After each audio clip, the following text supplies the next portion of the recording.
Welcome to O's Corner with your host, ONYI.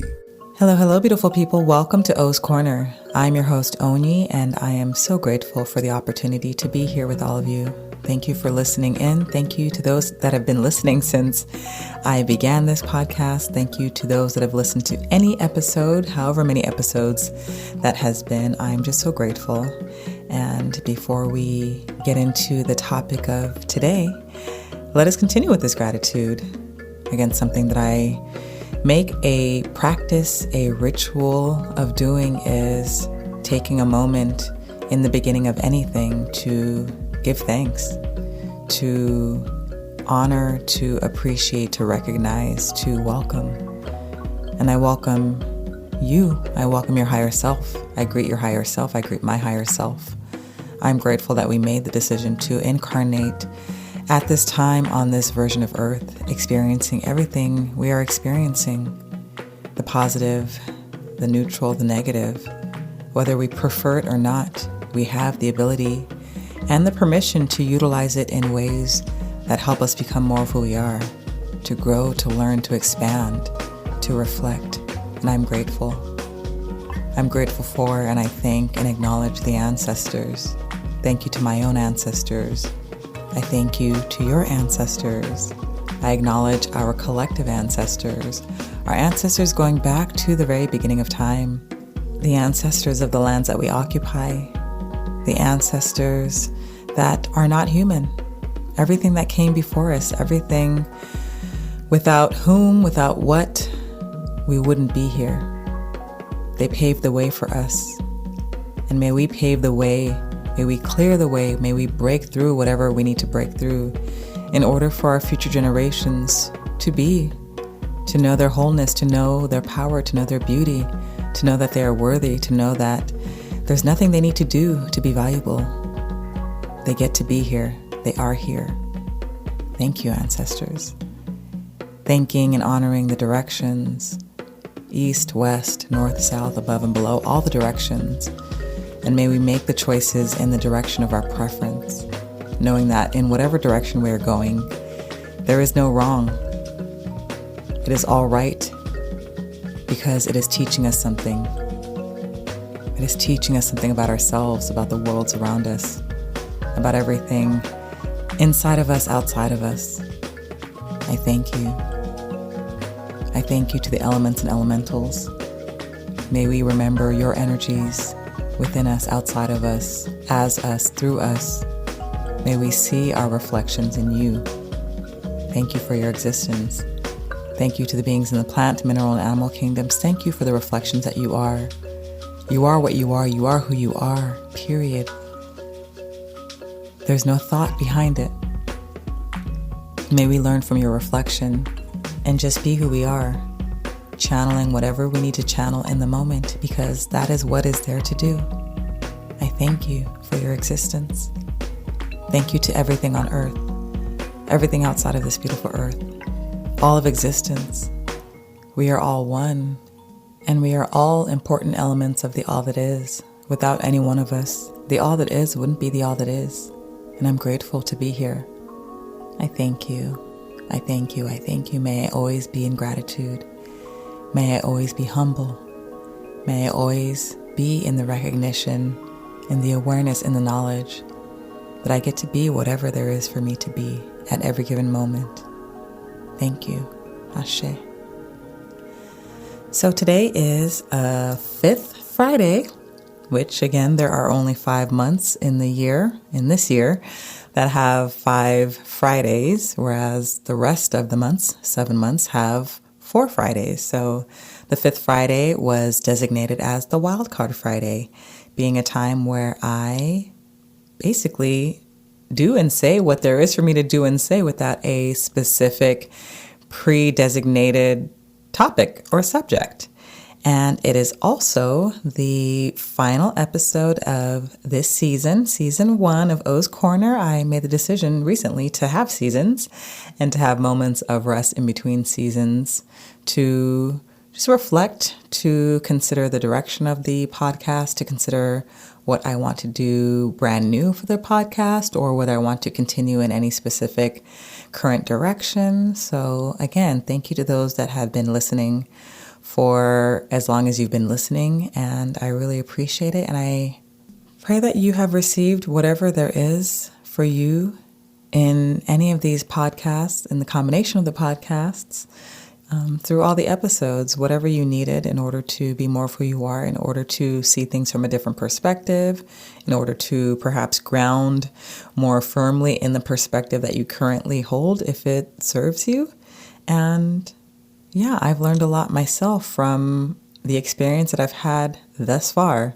Again, as I say certain things, it's reminders to me of different ideas that I have and different things that I contemplate and ways in which I prefer to be, to operate from, and to just to navigate in this existence. So I'm learning as well, and I'm looking forward to the continual learning process.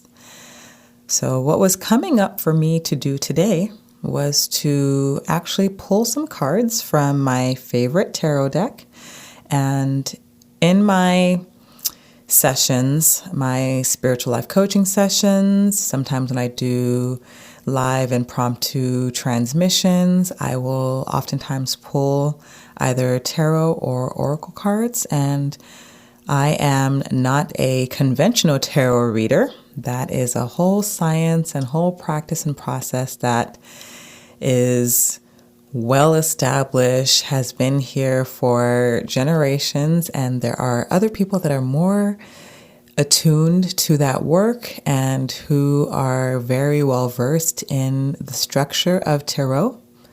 And how I utilize them is as kind of reminders and permission slips to help ground whatever messages are kind of floating around in the ethers, in my consciousness, and kind of the things that I'm seeing, and it helps me to kind of ground the information. So I use them as reminders, kind of paying more attention to images, to numbers, to colors, whether within one individual card or across multiple cards. Sometimes I'll look at a combination of cards and kind of see a story, see a specific message that is connecting all of the cards together, whether it be 2 cards, whether it be 20 cards. It just depends on whatever spirit is directing me to do in the moment. So what I was directed to do was to pull 3 cards, and that actually synchronistically and symbolically is connected to my birthday number. And as I've mentioned in the past, I am a quasi-numerologist, where I take numbers, combinations of numbers. I do the numerological reduction of numbers and associate those numbers with whatever comes to mind for me to associate them with, whether it be Orisha, which are the specific divinities that come from the Yoruba tradition of West Africa, whether it be numerological concepts, whether it be angel numbers, whether it be some other piece of information that I have learned from a variety of sources. And so 39, 3 plus 9 is equal to 12, and 1 plus 2 is equal to 3.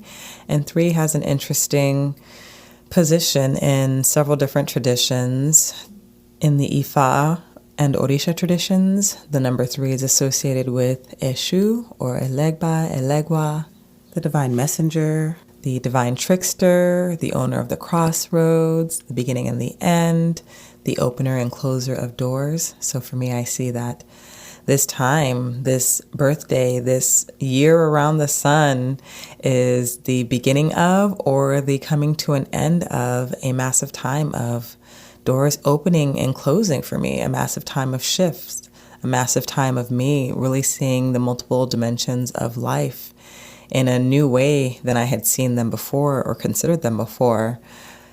Really looking at my integrity and my character and the things that I continue to work towards when it comes to those things, and always having balance, always being centered, always having integrity, and catching myself when I act from places that don't have the integrity that I prefer to have. seeing the humor and the comedy of life and learning to laugh more at myself, learning to laugh in general, learning to be more in my joy, opening the doors to my joy, opening the doors to my peace, opening the doors to so much more. 3 is also the number that is associated with Ogun, one of Ogun's numbers. And Ogun clears the path, is all about breakthrough, is a warrior, is a blacksmith, deals with creative energy, also deals with integrity and honesty and having a pure heart. And for me, the work has been and continues to be chipping away at everything that is the antithesis of having a pure heart and really reflecting on past decisions, past circumstances, past situations, and learning from them in order to really speak to and allow for me to act in the ways that I'm acting in the present and to create a path, to clear the path for future versions of me and future generations to again continue to be in a place of integrity. The number 3, when I think of that number, I also think about triangles. I think about the idea that the triangle is the first stable shape, so that idea of entering into a place of stability on many fronts. I also consider the Trinity. There's been so much talk about the binary and how we have locked ourselves into the idea of the binary in many different ways, and how the fixation on the binary does not allow for the multiplicity that there actually is. And for me, anything that we have put into this dichotomy, this paradigm of the binary, really considering that everything is actually a trinity. For me, I don't mind the binary too much, as long as within the experience or the expression of the binary, there is that room and flexibility for everything in between. So it's almost like a spectrum, with the specific elements that are considered the binary being on 2 ends of that spectrum, with so many different, pretty much an endless possibility of experiences in between. So really it's that trinity, the one end, the other end, and then that space in between that is neither nor or both and, to varying degrees, again, in a multiplicity of expressions, of experiences. Looking at just where we see the number 3 in so many different places, the idea of the Father, Son, and the Holy Spirit, the maiden mother crone, so many different traditions. I'm sure in your minds you can think about all sorts of things. So just even you think to yourself what the number 3 represents, or what comes to mind when you think about the number 3. Just meditate on that for as long as you need to, whether as you're listening or after you finish listening to this podcast, and see kind of what it reminds you of and see how it helps shift anything that is needing to be shifted for you at this time.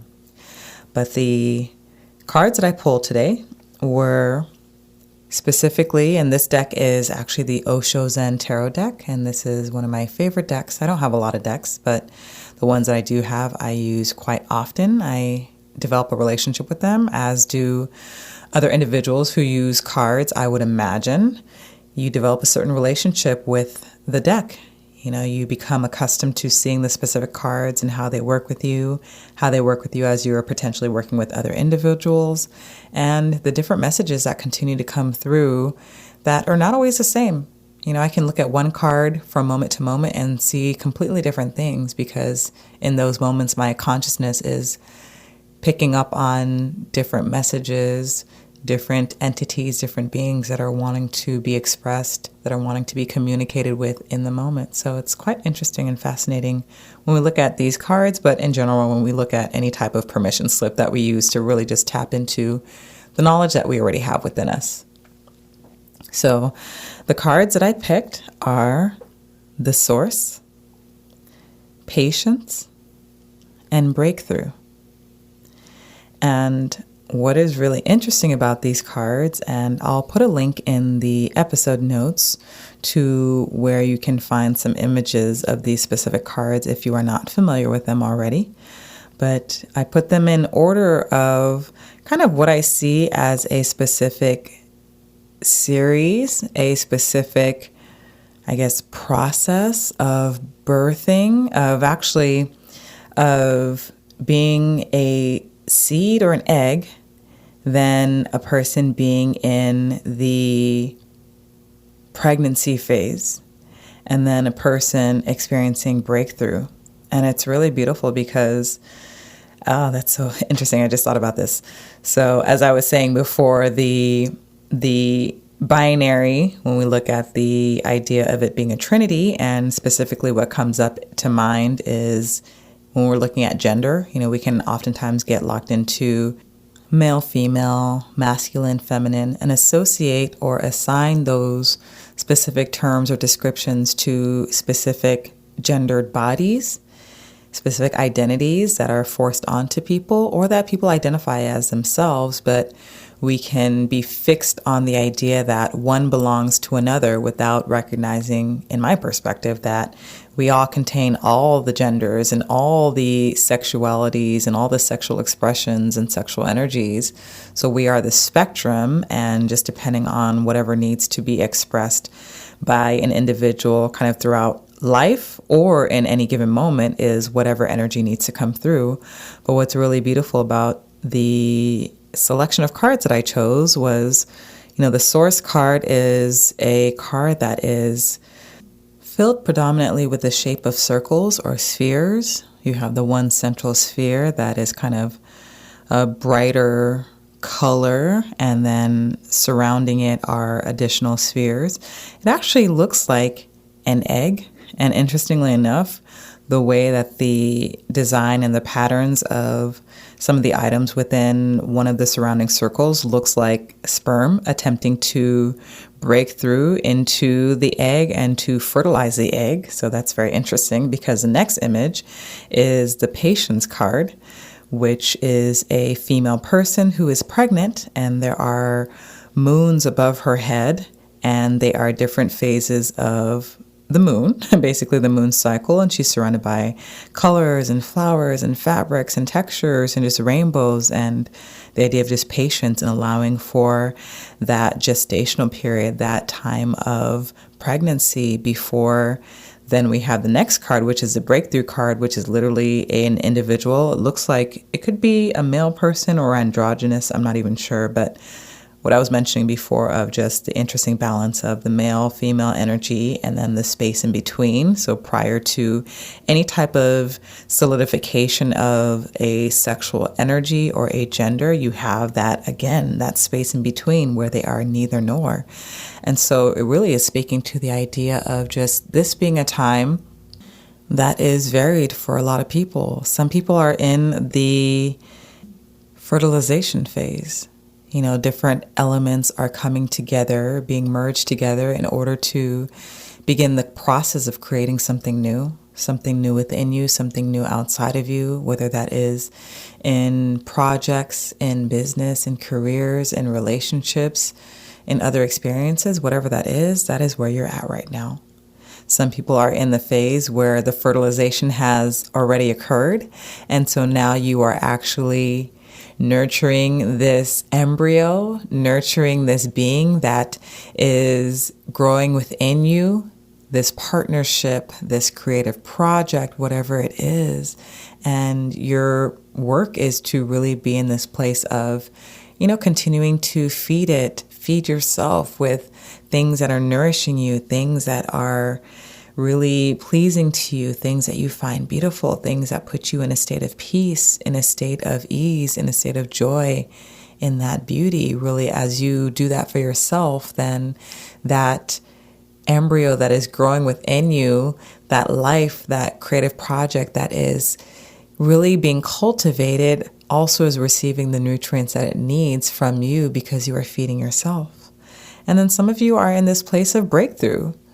You've gone through the pregnancy period, you've carried a project, a relationship, all these different things for however length of time was needed, and it's ready to birth that project. It's ready to release it out into the world. It's ready to have it be experienced and witnessed by individuals outside of yourself, and really being in the courage to do so, to break through, Maybe you've been hiding away for some time. Maybe you've been incubating. Maybe you've been a caterpillar. I know I definitely have been in that space myself.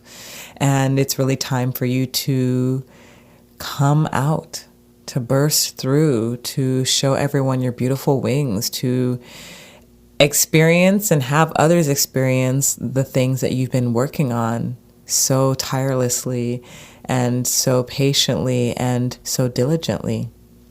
Where are you in any one of these phases?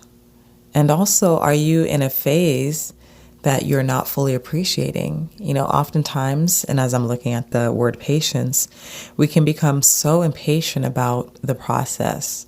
We're in one specific stage and we want to be in another stage because of our conditioning, because of comparison. We see other people and we imagine or know or actually see what phase they're in. And because of the nature of competition, because of ideas of jealousy, because of ideas of validity and worth, we want to be where they are, when what we need to do is actually ground where we are and appreciate that moment and not try to rush it, not try to extend it even. Some people want to be in a specific phase for longer than is necessary. And either of those two decisions really, or either of those two perspectives, to try to rush something so that you get to another place, or you try to hold on to something to avoid going to another place because you just want this thing to last forever. Either of those two places can be from a place of anxiety, because ultimately you're not allowing the things to be what they will be, what they are. So really the work is to be in any given stage, enjoy that specific stage, allow that stage to pass because it is now time to move on to another stage, close the doors to that.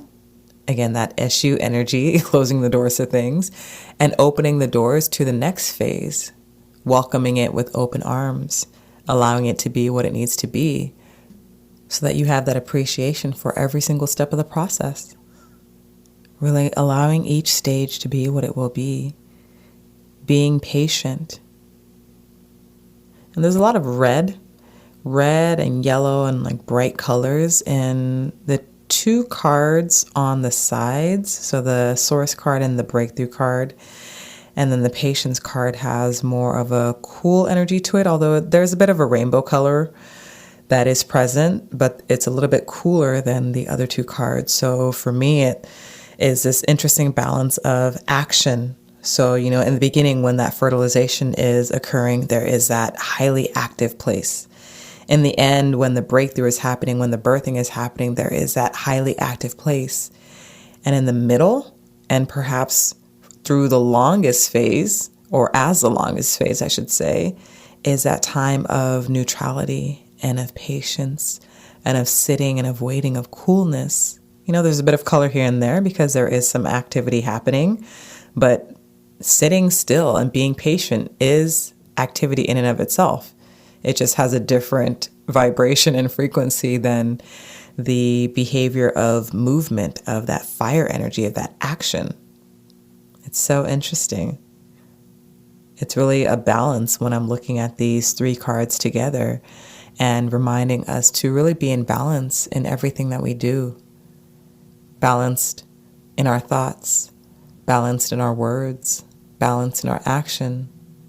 And so I think a big message too is really identifying the ways in which you are not in balance.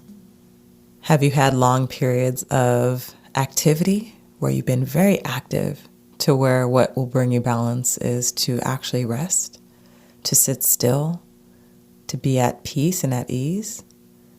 Have you been sitting still? Have you been, again, cocooning, kind of taking a step back to where what is in balance for you now is to take a step forward, is to do some sort of act in a different way than you've been doing? What is that for you? Where do you need balance? Also, with the bright colors, the predominant color that I see that is standing out is the red color. Although, again, there's the red, orange, and yellow. So it's reminding me of the chakra system, and specifically with red, the root chakra, with orange, the sacral chakra, with yellow, the solar plexus. Really looking at the bottom half of the body. So let's say that the bottom half of the body, and really the root, the foundation, the lower end, if we're thinking of as above and so below. I think some people can be very much in the heady space and the kind of ethereal out there space, and they don't tend to or mind the spaces below. And when you don't mind, tend to really ground in those spaces below, then, well, you're not grounded. You're not grounded. And so a lot of grounding is necessary. A lot of root work is potentially necessary for folks. Really the root, looking at our ideas of stability, our ideas of support, our ideas of belonging, of survival, and so many other things related to the root. With our sacral chakra, we look at our creativity, our sexuality, our sense of worth and value. Finances are governed by that area as well. So many different things for the sacral chakra. Looking at our solar plexus, our core, our power center, our will, how we show up in the world, how we take a step forward, how we take action. And again, so many things related to that, and do your own research as far as that goes. But in what ways is there not balance for you when it comes to those areas of your energetic structure, your energetic being, and your physical structure, your physical being? Where are you out of balance when it comes to your stomach, your gut, your sexual organs, your legs, your feet? Where is there imbalance? In what ways have you not been moving your feet, walking, running, dancing, doing some sort of exercise? And obviously you're utilizing other parts of your body and not just your belly down, but something about moving from your belly down is really coming forward right now. In what ways can you balance when it comes to that? Perhaps there's been a lot of activity with your upper body. For whatever reason, you've been focusing on that. And so now the work is to focus on your lower body. So again, what's coming through right now is balance. Just in what ways can you be balanced? How are you balanced in your diet? How are you balanced in your water intake? How are you balanced in your relationships? How are you balanced in how much you work versus how much you rest and play? Really sit with that idea of balance for yourself. Get honest with yourself about what that looks like and what perhaps needs to change in order for you to, again, close doors that need to be closed and open doors that need to be open. Really allowing for that transformation, the sweetness of that transformation. And really sweetness is coming up as well, really doing sweet things for yourself. Really inundating yourself in sweetness, in joy, in play. When was the last time you played? Truly played like a child plays. As adults, we can get into this mindset that we have to adult. And what that oftentimes means is not being in that childlike joy. There are so many things that we've decided, okay, only children can do that. And we sometimes even barely let children do that. I swear, the ways we treat our children and the ways we attempt to condition them out of their pure essence and their joy and their playfulness is so unfortunate.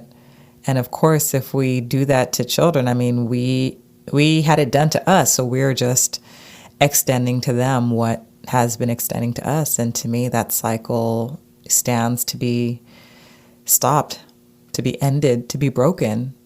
Again, breakthrough.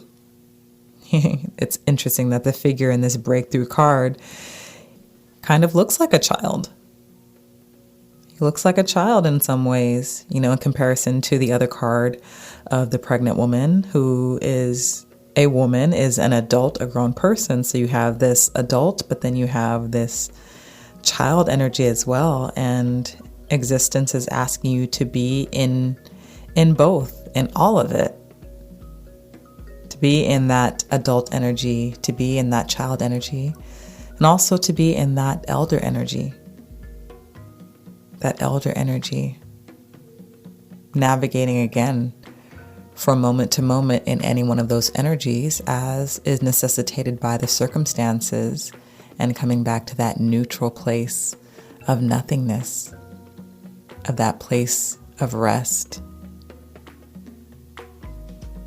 Rest, movement, action, breakthrough, fertilization, pregnancy, childbirth, labor, breakthrough, rest, adult, child, male, female, masculine, feminine, androgynous, the space in between, both and, neither nor, all of it.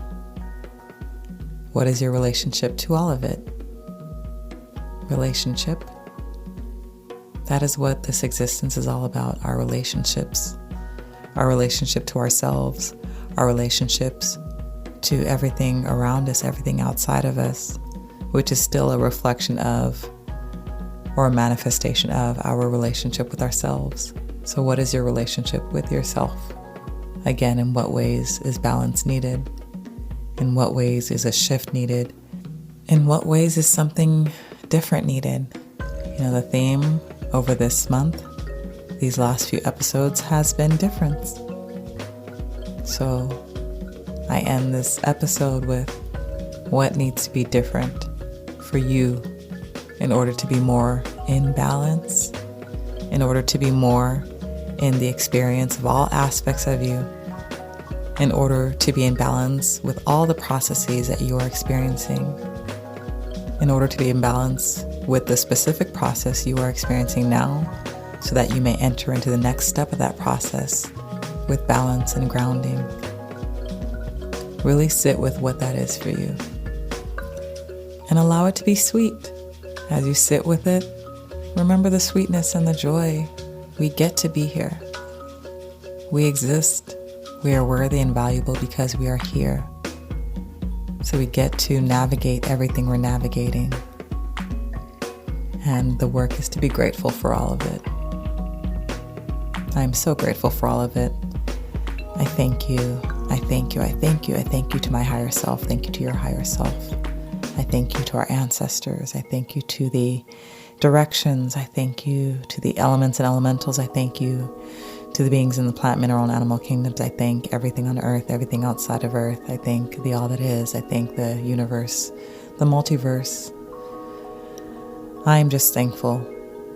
And I pray that I continue to maintain an energy of gratitude, an energy of humility, an energy of joy. May we all be at peace. May we all be at ease. May we all heal. May we all remember our wholeness. Ashe. Thank you so much. You've been listening to O's Corner with your host, ONYI. Want to know more about ONYI? Log on to onyilove. That's ONYI.love. Thanks for listening.